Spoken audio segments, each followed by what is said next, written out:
Saudara, unjuk rasa di kantor PT Antam Konawe Utara Senin kemarin berakhir bentrok. Sejumlah polisi dan pengunjuk rasa pun terluka.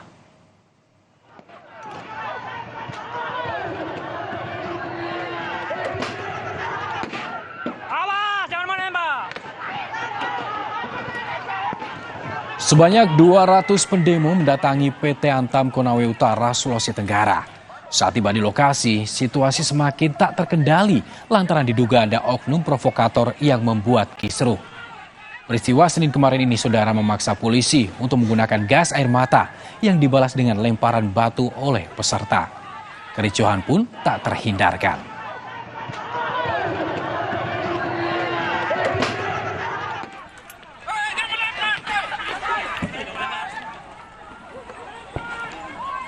Suasana yang kian memanas ini, saudara, buntut dari kekecewaan massa yang tak dapat menemui pihak manajemen PT Antam Konawe Utara.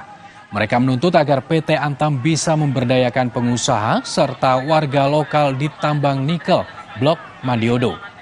Akibat bentrokan, sejumlah peserta demo dan polisi terluka terkena lemparan batu.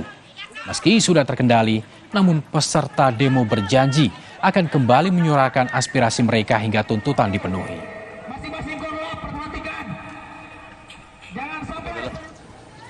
Bagian dari dinamika kegiatan unjuk rasa dan pengamanan kami, yang mana mungkin ada oknum-oknum yang tidak bisa terkendali atau terkontrol oleh masing-masing korlap maupun jenderal lapangan, sehingga memancing situasi. Sebuah mobil dirusak